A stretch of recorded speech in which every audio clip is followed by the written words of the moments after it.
Oh man, this is the wrap on the series The Office. We were so emotional. All the good feels, bittersweet, all of it. Nobody cares about this party anyway. I care! Plan a party, Angela. Oh, and the entire world will see it. Oh, and here's $65 for your budget. Oh, and here are 4 idiots who'll do nothing but weigh you down. Oh, and your cat's still dead. Well, some of us had the same names and then others didn't. Just enough to completely mess with people. So like, for example, Oscar Nunez, I can't even tell you how many times over the whole course of the series would sometimes, call Jenna Pam. We'd be eating lunch on our break and he'd be like, hey Pam, and she could be like, it's Jenna. Jenna. What would I tell myself at this stage? You'll never be a part of something like this again. This is something that's going to live forever. You don't think it's going to go on, but it's going to go on and on. Many, many generations are going to find it. It's going to speak to them.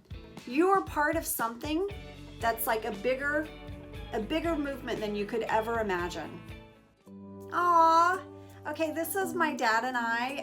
This is in Indonesia, which is where I grew up. I loved growing up in Indonesia. We moved there right before my 2nd birthday, so I really don't have any memories before Indonesia. That was my childhood. We lived there till I was 14. And one of the things I loved about growing up there was it was such a global community where I lived.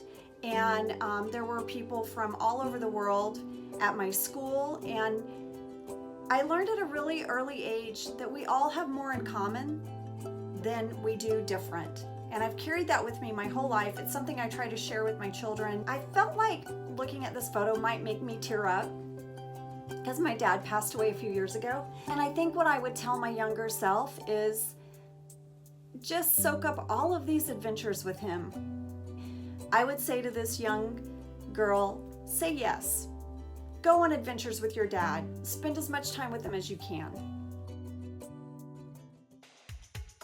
Oh no, this picture is horrible. Oh man, oh my gosh. This was Texas in the 80s. This is big hair. 1989, I was a senior in high school and I wanted some nice photos for college, like my college applications. And my mom was like, I have just the outfit. I was definitely the outcast, and I loved comedy. I was part of like an improv group, my school in Indonesia. So one of the ways I would try to fit in is I would tell a joke, be the funny person. But comedy is what was the even playing field for me in trying to make friends.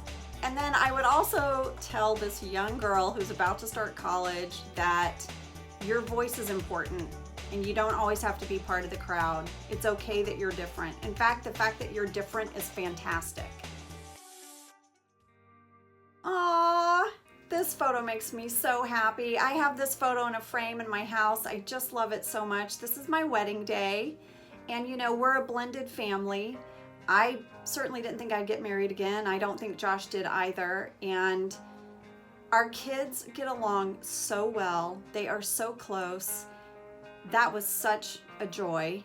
It had been my daughter and I was a single mom for 7 years and it had just been me and her. And all of a sudden we had these very rowdy boys in our life and they just made our house a home. They filled in every gap. At our wedding, the kids told us they wanted to say something. They wanted to speak. And they read to us what our marriage meant to them. And there was not a dry eye. Well, the thing I've learned from my kids, and it's so valuable, is they live in the moment. They don't think about yesterday. They don't think about tomorrow. They're right here, right now. And that has been so good for me. I think I obsess about my schedule and the future and what's coming, or sometimes I'll get sad about something from the past, but your kids are right here and right now. And they force you to be present. And I just think that that is such a valuable thing. This was a win-win-win project for me. If you go to the ice cream shop in your delivery apps, you can find all this amazing ice cream, have it delivered right to your door. I don't know what is better than that. We need to talk ice cream for a minute because everybody has their thing, right? My thing is salty and sweet. I can't get enough of that. My husband took this picture. He also teases me that this is my little corner. Like, this is my corner where I'm going to have my moment. So I look at this picture and I just see a working mom that made time for herself today. And that meant a little bit of a sweet treat. Taking a moment for yourself as a parent is so important. And it comes in many forms. There's so many different ways. It could be just sitting outside and being still. I do that as well. I say, I just need a moment. And you reset yourself. It's so easy to put yourself last as a parent because you're only going to be good to your family when you've had a moment to reset. We all need that moment. There's no shame in that moment. There's no shame in saying, you know what? Mommy needs a moment.